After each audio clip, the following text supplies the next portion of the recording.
আপনারা দেখছেন পজিটিভ বার্তা, থিঙ্ক পজিটিভ, বি পজিটিভ। অরণ্য সপ্তাহ কিংবা বন মহোৎসব উপলক্ষে বিশিষ্ট সমাজসেবক এবং বনহুগলি যুবক সংঘের সম্পাদক শ্রীযুক্ত শঙ্কর রাউত মহাশয় তার শান্তিনিকেতনের বাসভবনে বৃক্ষরোপণ করলেন। দেখুন সেই চিত্র। এটা বাতাবি লেবু গাছ, আমার বাতাবি লেবু গাছ ছিল না, যে কারণে কলকাতা থেকে এনেছি, গাছটা লাগাবো। তা সবাইকে অরণ্য সপ্তাহের শুভেচ্ছা, অভিনন্দন। এবং আবার একবার বলবো যে এটা আমার একটা ছোট্ট প্রয়াস, আপনারাও সবাই একটু একটু করে গাছ লাগান। সেটা বাড়িতে হতে পারে, মাঠে ঘাটে হতে পারে, যেখানেই হোক একটু পরিবেশ বান্ধব পরিবেশ গড়ে তুলুন। এতে সবাই ভালো হবে। সবাই ভালো থাকুন, সুস্থ থাকুন। সবাইকে আবার আবার অরণ্য সপ্তাহের শুভেচ্ছা। এবং আমি তো আগেই বলেছি আমার এর আগের ভিডিওতে, 16 তারিখ আমরা মৌসুমী দ্বীপে যাচ্ছি সুন্দরবনে। 1000 চারা গাছ আমরা রোপণ করব। আমাদের সঙ্গে থাকুন। নমস্কার। আমি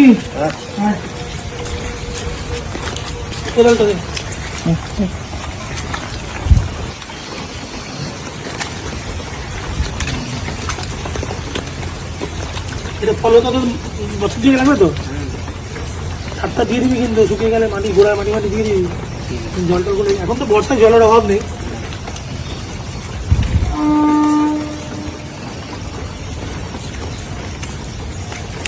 হেলে টেলে গেলে কঞ্চি টঞ্চিগুলো দিয়ে দিবি।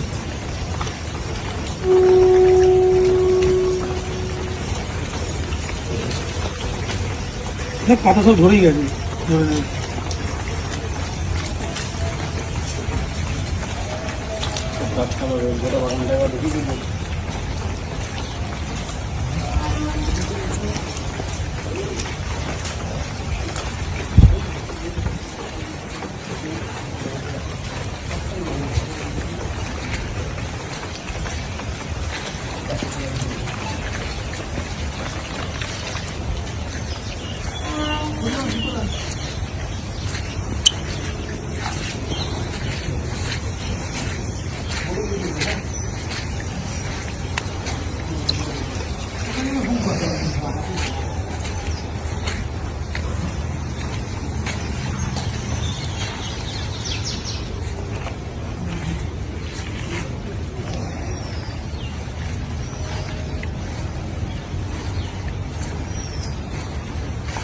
কামরাঙা আর কামরাঙা নেই গাছে।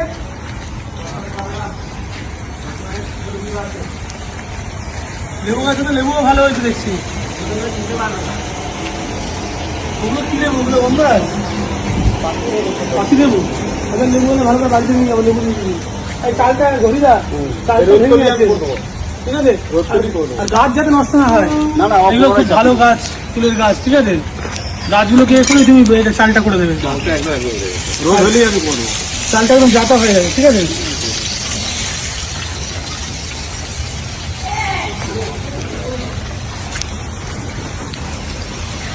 বৃষ্টি হয়ে সকাল খুব ভালো লাগছে। সকাল তাই তো।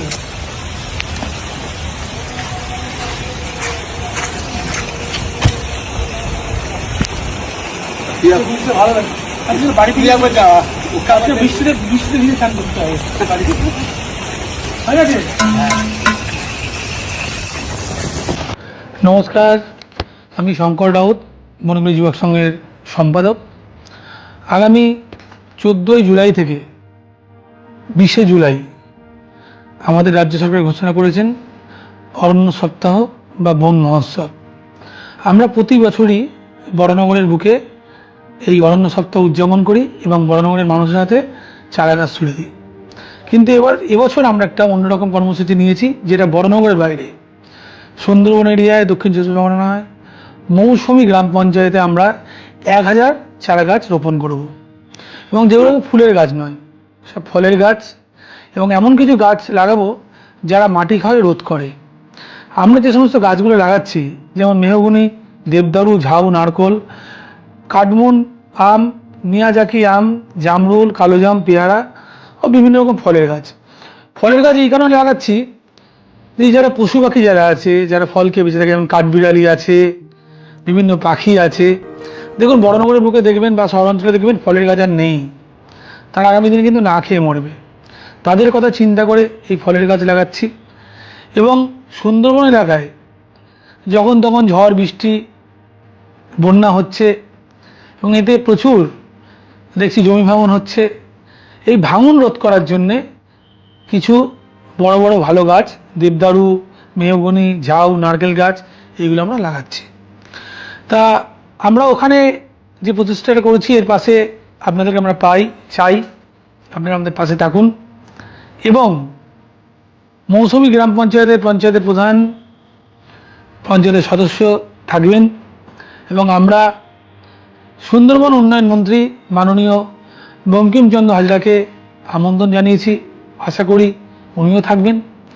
এবং এই যে চারা গাছ, এত চারা গাছ নিয়ে আমরা ওখানে যাচ্ছি, লাগাচ্ছি, এই টোটাল আমাদের ব্যবস্থাপনা করে দিয়েছেন আমাদের বরানগরের সম্মানীয় বিধায়ক সায়ন্তিকা ব্যানার্জি। এর জন্য ওনার কাছে আমরা কৃতজ্ঞতা প্রকাশ করছি সংগঠনের পক্ষ থেকে। এবং গত বছর আমাদের মনে আছে উনি বলেছিলেন ক্লিন বরানগর, গ্রিন বরানগর, এবং বরানগর ক্লাব সমন্বয়ের পক্ষ থেকে সমস্ত ক্লাবকে 3টে করে গাছ দিয়েছেন লাগানোর জন্যে এবং সেই গাছগুলোকে রক্ষণাবেক্ষণ করতে বলেছিলেন। এই প্রচেষ্টাটাকেই আরও বড় করে, আরও বৃহৎ আকারে আমরা এবার করছি সুন্দরবন এরিয়ায়। দেখুন, আমরা ছোটো থেকেই বলি গাছ লাগান, প্রাণ বাঁচান।